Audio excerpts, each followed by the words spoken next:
take discipline, best practices, and voice. You know, the last thing you said was, when you get a comment back, you know, it's like gold, kick it upstairs.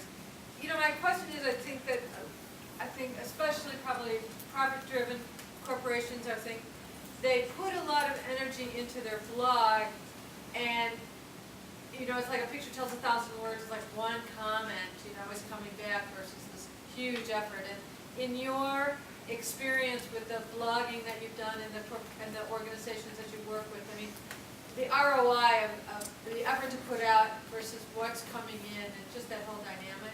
The only thing I'd say about that is that it ties to how do you don't want to lose the opportunity to promote business within your blog.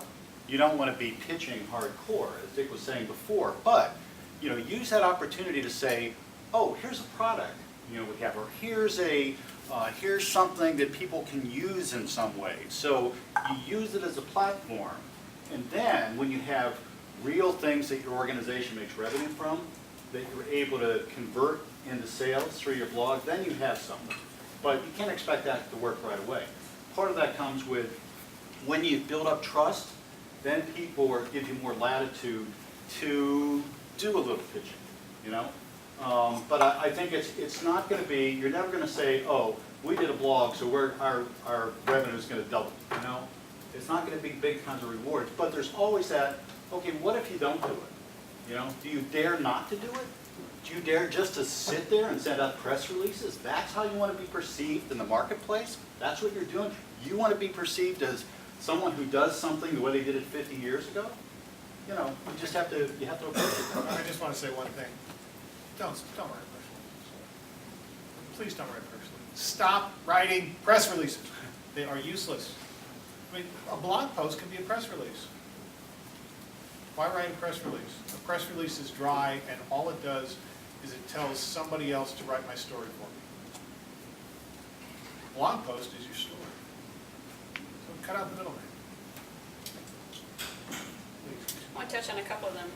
Voice, the question came, how do you get everyone to write in the same voice? Blogging is different from corporate voice in that everybody writes in their own voice, and that's the best kind of blogging, if everyone is writing in their own voice. Now, writers will tell you it takes a long time to get to the point where you can write in your own voice. So the effort to explain to people in your organization that you're trying to get writing from, that you want them to write, they understand it's hard. They understand it's different from what they're used to doing from scientific published papers or whatever. So help them start asking them for stories about what their job is, what's going on in their job, and that's the easiest way to get started writing, just write those stories. I used to work for an organization that made its money by writing proposals and submitting them to the government. That's how we won contracts. And they put everyone in the company through a writing course, so we would all write with the same voice, because otherwise the project manager who was integrating the proposal had to redo everybody's voice, and that was too time consuming. I already had 2 published books under my belt at the time, and I said, I'm not going to a writing course. I don't need a writing course. And they said, everyone, no exception, is going through this course. And all of a sudden I was able to become an editor, because what I knew instinctually, now I knew consciously, and so I could edit other people's work much more easily. That's okay. If their blogging is stories about who you are authentically, and that's the hardest kind of writing, but it's the kind of writing that people expect from blogs. They expect a personal approach from the corporation, from the nonprofit, from whoever it is who's writing the blog. I commented on a Clorox blog where a young mother in the organization was writing a blog about what it was like to be a young mother. And I had just written a post about comparing different kinds of paper towels and Clorox and cleaning products and all that kind of stuff. It is hands down, one of my most popular posts. And it's not even about grandmothers. Go figure. So write about things that strike your fancy about the organization, stories that you find interesting. One of my brothers is an attorney, and I used to ask him, you know, so what's going on back in the law office at Austin, who was for the state of Texas. And he could never tell me because he's an attorney and everything is confidential. Finally I said, so tell me about some case that you can now talk about. And the stories came out. So think about how you're going to get these stories out of people in your organizations that then you know will be interesting to the larger audience that the company is trying to approach. Discipline is set a schedule, take some time, give yourself some time to figure out what your schedule needs to be. I wrote offline for 3 months before I knew how often I was willing to write. But then once I committed, you are training your audience as to what to expect from you. So once you commit, do that on a regular basis. I check my statistics every morning just to see how I'm doing. I check what my traffic is. I look at the comments. I check the history of the traffic over the last month. I check to see which posts are the most popular, and obviously I'll do follow-up posts on those kinds of things. I have a Twitter account. I check my number of Twitter followers, Facebook followers, LinkedIn followers.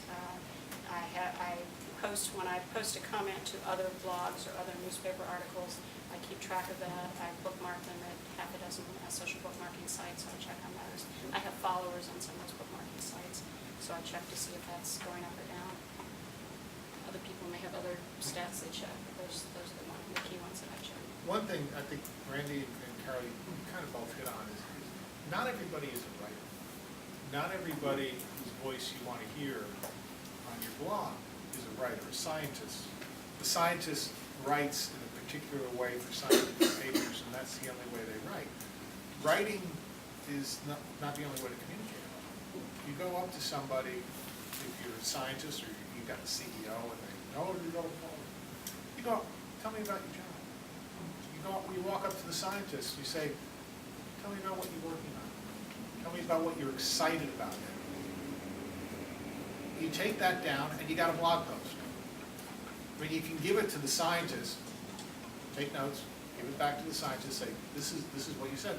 He says, yes, you got a blog post, you put it under his name. You know, I've done a number of ghost-written blog posts for CEOs.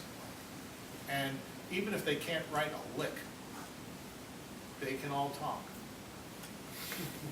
And they can all talk about what they do, and they love to talk about what they do. And when they talk about what they do, they will tend to kind of organize it, because that's how they became leaders in the first place. That's how they became good at what they do. They can organize it in their heads and get it out in some format. So even if they can't write, you can help them blog.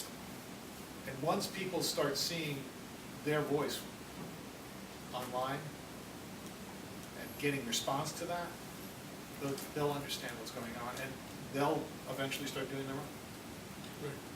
I would just add to something Carolyn said about kind of the behind-the-scenes story.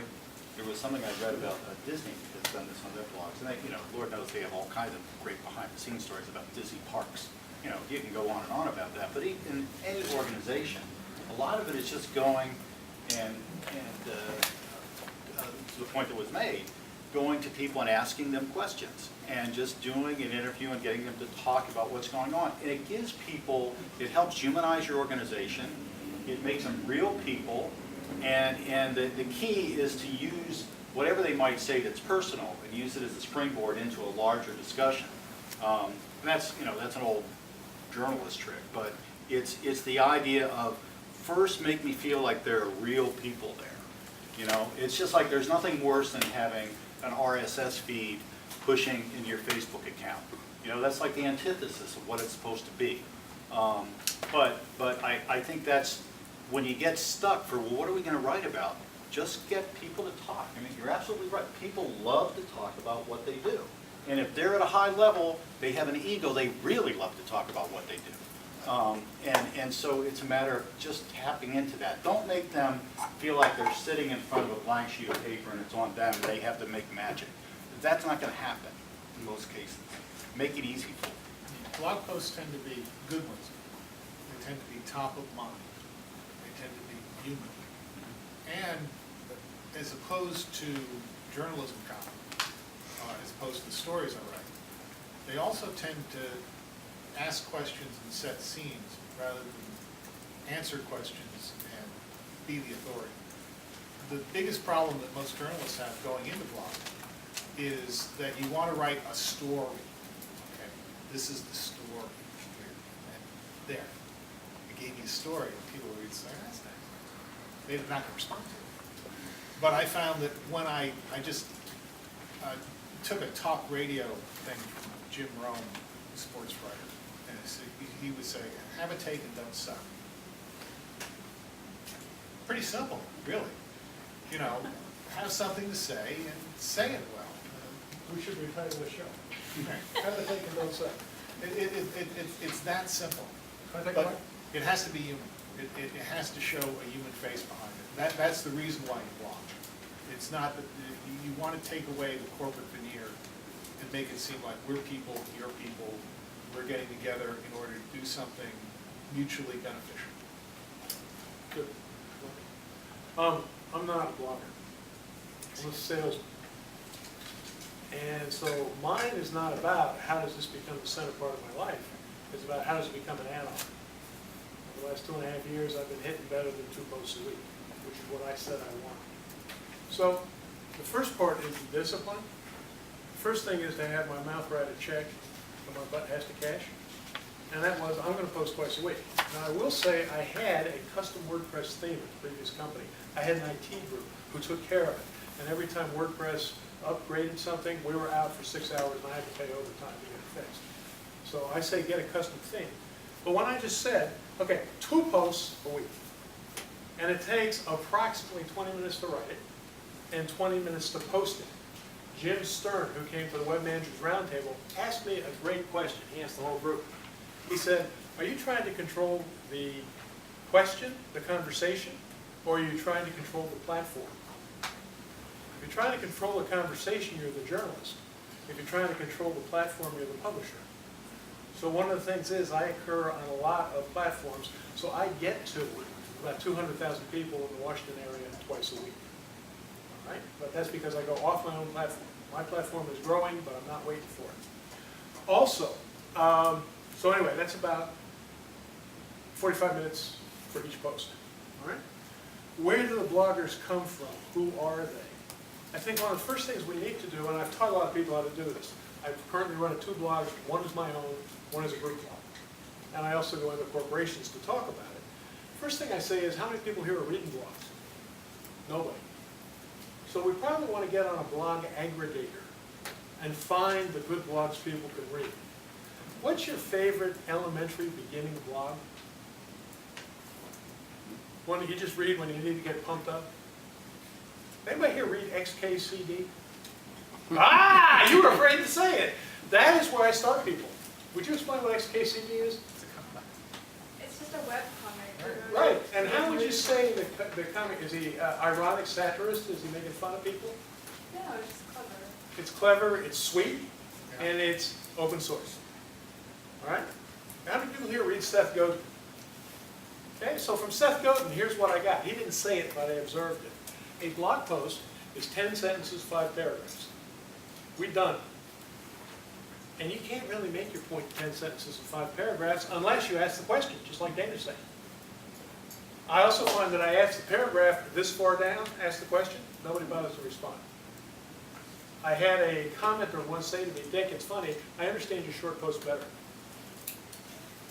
So when I find something that absolutely needs 13 pages, I figure I've done what I'm talking about. All right? So